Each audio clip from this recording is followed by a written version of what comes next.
better than an electric train set.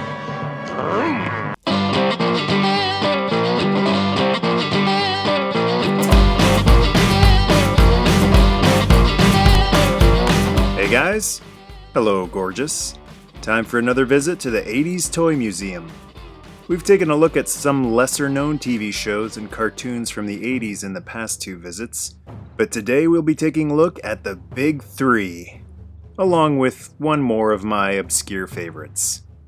Just a note about these shelves for those who are curious. I got these from a department store called Zellers a few years ago when they closed down all their stores in Canada.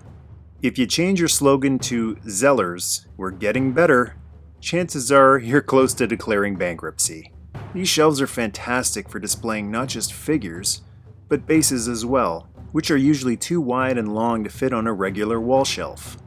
I've got two sets of them, and being a big Metal Gear Solid fan, I affectionately refer to them as Strut A and Strut B. We'll be taking a look at Strut A for this video. We may be starting at the bottom, but these guys are at the top of my heart. I didn't know you cared! One of the big three toy lines when it comes to boys' toys in the 80s, it's the real American hero, G.I. Joe. Yo, Joe! Here's an easy custom for you.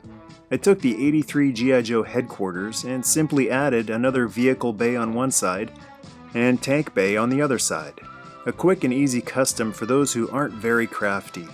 Some purists might notice these are all 25th anniversary style modern figures. Relax, I've got an entire shelf holding all of my vintage 80s figures. I prefer how the modern figures look alongside the vehicles and playsets though. I've got a mix of modern and vintage vehicles here. There's the Vamp 2 hauling the Whirlwind, and the Vamp 1. The Wolverine with a customized cover girl thanks to Marauder Gunrunners, since I'm not a fan of the look of the club exclusive cover girl, or the price. Cover girl here, Duke. Not a reptile in sight. And a Mobat with Steeler. I reckon I got you outgunned. There's the command center with breaker and short fuse on the computers naturally. All communication circuits are functional, and now we can keep an eye on Cobra wherever that snake is. Oh, I know that. And Hawk giving orders. What you have is an order, G.I. Joe. And a couple of rapscallions who've been thrown in the clink. That's one place nobody cracks out of, Bumper Face. Junkyard'll make sure they don't get out. Put a lid on it, dog. And Roadblock stands guarding Old Glory with something more effective than a salute. Ma Deuce. I'm gonna trouble your faces into pasta. In behind this supersized HQ are some more vehicles, some Ostrikers, Ram Cycles, the Recon Sled, and the Slugger my godbrother Danny gave me back in the day. Yahoo! Music to my ears! The APC, the Havoc, Yahoo! Let's knock him back, Joes! the Mauler, Hal Laser, and one of my favorites from my childhood, the Bridge Layer. And away we go!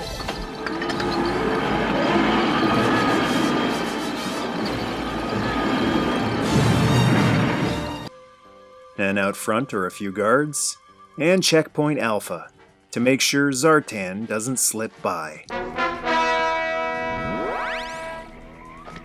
There's a mini shelf in the back to hold a few more aerial vehicles that there wasn't enough room for on the deck of the USS Flag. There's the Phantom Stealth, piloted by... what was his name again? And a couple jump jetpacks. The convention-exclusive Sky Patrol Sweeper, the Silent Strike Sky Striker, and the Sentinel Shark from the Toys R Us G.I. Joe compatible toy line True Heroes, or at least all of it that would fit. It's a 1/18th scale Hercules cargo ship. I always wished Hasbro would have made one of these back in the 80s. So this one fits right in. And there are a couple of paratroopers who can't wait to jump out of it. Crazy Legs and Ripcord. Good hunting, Ripcord. And seeing as how I'm a genuine Snow Joe from up north, underneath the base is an armada of Arctic hardware. Yo, Snow! Some Snowcats, polar battle bears, everybody's favorite Snow Joe, Snow Job, We got the coordinates cold, pretty lady. And I'm talking cold. and an Arctic Skyhawk. And even though I ran out of space, there were a few other items I wanted to display. So this little empty space holds a few more Joe ground forces. This is against Joe regulations, and you know it! Sergeant Slaughter and his Triple T, along with his Renegades and the Coastal Defender, They're not real dependable yet, but when I get through them, what are you gonna be? Perfect! another APC, the Patriot Grizzly, and the colossal Mobile Command Center. Cobra better think twice before messing with this bunch of bad hombres. Yo, Joe! One shelf up is another one of the major 3 toy lines of the 80s. It's He-Man and the Masters of the Universe.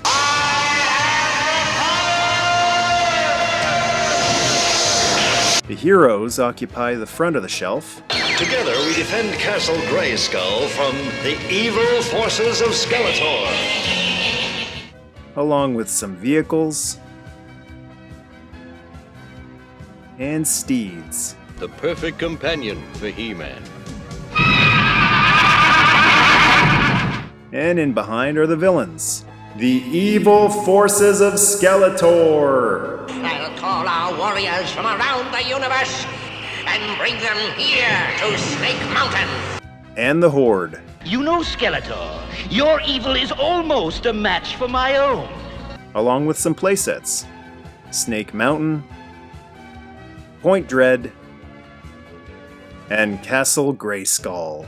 By the power of Grayskull! Until next time, this is He-Man wishing you good health and good luck. Next up is one of my favorite obscure toy lines of the 80s. Inhumanoids. Humanoids! The evil that lies within. The toy line and cartoon didn't last very long, but these are some of the coolest, creepiest toys produced in the 80s, rivaling Sectars. In front we have Earthcore, Herc Armstrong, We've got a mission ahead of us. Liquidator, You want romantic advice? Buy a book. Augur, Hit home, baby! and Dr. Derek Bright. What do you mean I'm an alarmist? I'm very level-headed. And the 3 Inhumanoids monsters, Tendril, Get more surface junk food. Yes! Metlar, Save our life now, for soon you shall know the dark silence! and Decompose.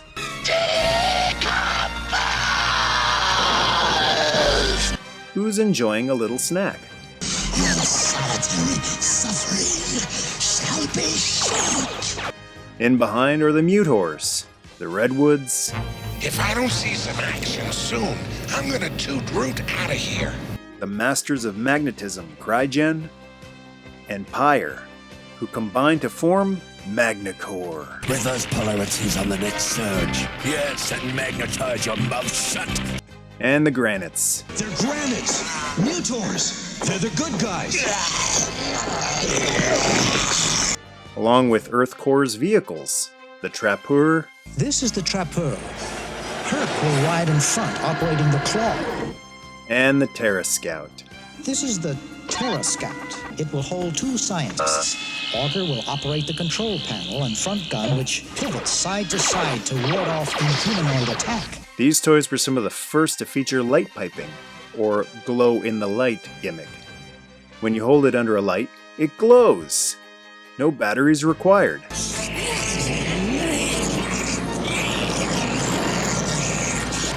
This shelf used to only have Inhumanoids toys on it, but since they didn't make all that many toys, and I didn't feel like getting even more Redwoods and Granites, everything was pretty sparsely spread out. So I decided to use the extra space for a toy line that wasn't technically from the 80s, but still captured that same 80s feel of fun and magic. Toy Biz's X-Men. Looks like the party's already started. The Executioner song is my favorite crossover event, so the main players occupy the front of the shelf. Computer, body slide by 2 to HQ, now! No, wait!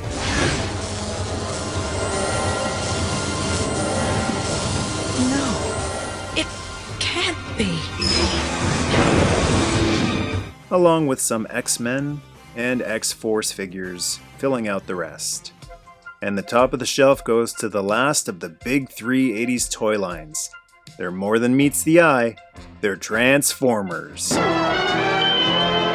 My G1 and Masterpiece collection resides in a different area of the museum, so this giant heavy-duty strut holds the giants that couldn't fit anywhere else, along with some G1 extras.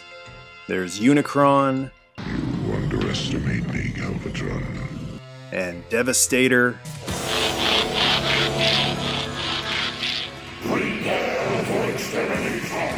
Autobot City Metroplex, Hey, keep it down! This is a residential area! an oversized Jinbao Feral Rex, aka Predaking, Face Predaking! and a couple of Fortress Maximuses. Maximi? Since he's my favorite Transformers giant.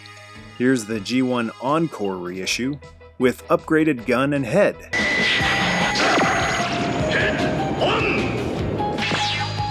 And a Titan's Return Fort Max with upgraded gun, head, hands, and waist cannons.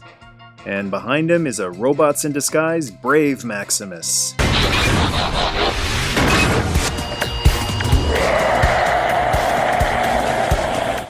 And an original G1 Fort Max box. They just don't do box art like they used to. And since I've run out of room on my Transformers Masterpiece shelves, but there were still a few movie and post-movie era figures I wanted Masterpiece renditions of, this spot holds a few post-movie era Minibots, Headmasters, and a Target Master Hot Rod. Guns aren't exactly friendly. Neither are they, in case you haven't noticed.